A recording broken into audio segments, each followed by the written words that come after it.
এবার দোয়া কবুলের তিনটা অস্ত্র আপনাদেরকে শিখায় দেই। এই তিনটা অস্ত্র ব্যবহার করবেন দোয়া করার সময়। ইনশাআল্লাহ আমি কথা দিচ্ছি আপনাদেরকে, গ্যারান্টি সহকারে বলতে পারি, আল্লাহ পাক অবশ্যই আপনার দোয়াকে কবুল করবে, খালি হাতে ফেরত দিবে না। আমি কেন এত গ্যারান্টি দিয়ে বলছি, কারণ আমি নিজে পরীক্ষিত। আল্লাহ পাকের কাছে এই ছোট্ট বয়সে, এই অল্প বয়সে যা চেয়েছি, এই ওসিলাগুলো দিয়ে, এই অস্ত্রগুলো ব্যবহার করে আল্লাহ পাক আমার দোয়াকে কবুল করে নিয়েছে, ফেরত দেয়নি। একাধিকবার আমি আল্লাহ পাকের কাছ থেকে এই ওসিলাগুলো দিয়ে এইভাবে চেয়েছে, এই অস্ত্রগুলো ব্যবহার করে আল্লাহ পাকের কাছ থেকে আমি নিয়েছি। প্রথম নম্বরে এর মধ্যে রয়েছে বুখারীর একটি হাদিস। আল্লাহ রাসূল নিজে বলেছেন, আর নবীজির হাদিস যে কতটা সত্য, এটা যখন আমল করবেন তখন নিজেই বুঝতে পারবেন। নবীজির কথার উপরে আপনার ঈমানটা বেড়ে যাবে।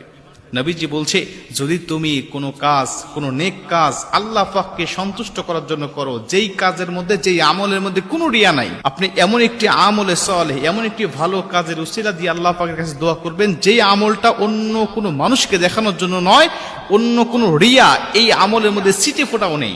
গভীর রাত্রিতে আপনি আল্লাহ পাকের কাছে শুধুমাত্র আল্লাহকে সন্তুষ্ট করার জন্য 2 রাকাত নামাজ পড়েছিলেন।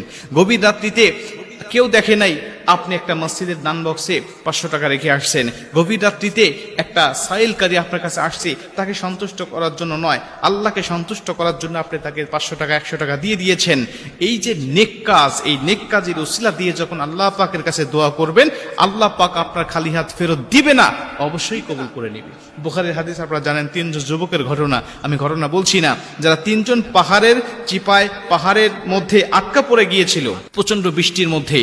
এরা বের হওয়ার মতো কোনো হুকুম ছিল না। তারা নিশ্চিত ভেবে নিয়েছিলেন, আমরা মারা যাব, এমন ভাবে মারা যাব যে আমাদের দাফন কাফনও হবে না, মানে মানুষ টের পাবে না যে আমরা মারা গিয়েছি বা এখানে আছি, আমাদের লাশগুলো জানবেও না, জানাজাও হবে না, আমরা এখানে পচে গলে পড়ে থাকবো। তারা 3 জন নেক কাজের উসিলা দিয়ে দোয়া করতে থাকলেন। প্রথম জন নেক কাজের উসিলা দিলেন, 3 ভাগের 1 ভাগ পাথরটা সরে গেল। দ্বিতীয় জন আরেকটি নেক কাজের উসিলা দিলেন, 3 ভাগের 2 ভাগ সরে গেল। তৃতীয় জন যখন আরেকটা নেক কাজের উসিলা দিয়ে আল্লাহ পাকের কাছে দোয়া করলেন, আবার মালিক, তুমি আমাকে এই দোয়াটা, আমার এই নেক কাজটা যদি কবুল করে থাকো, তাহলে এই পাথর থেকে, এই বিপদ থেকে মুক্তি দান করো। আল্লাহ পাক সঙ্গে সঙ্গে পুরা পাথরটাকে সরায় দিয়ে এই 3 জন বনী ইসরায়েলের 3 জন যুবককে মুক্ত করে দিয়েছিলে। বুখারীর হাদিস আমরা অনেকেই জানি, আর এই গল্পটা আমরা অনেক মুয়াজ্জিনের মুখ থেকে, ইমামের মুখ থেকে, খতিবের মুখ থেকে, বিভিন্ন সিম্পোজিয়াম, সেমিনারে আমরা শুনেছি।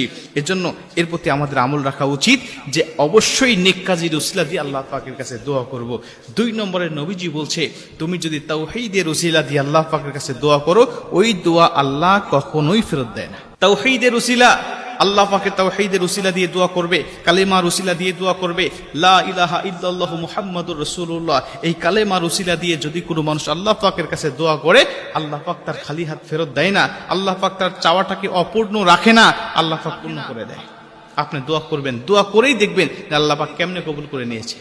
3 নম্বরে নবীজি বলছেন, আল্লাহ পাক স্বয়ং নিজেও বলছেন সূরাতুল আরাফ, ওয়ালিল্লাহিল আসমাউল হুসনা ফাদউহু বিহা, আল্লাহ পাকের কিছু গুণবাচক নাম আছে, আল্লাহ পাকের আসমাউল হুসনা, সুন্দর সুন্দর নাম আছে, এই নামগুলো ধরে ধরে আল্লাহ পাকের কাছে ডাকো, আল্লাহ পাক অবশ্যই দোয়াগুলো কবুল করে নেবে।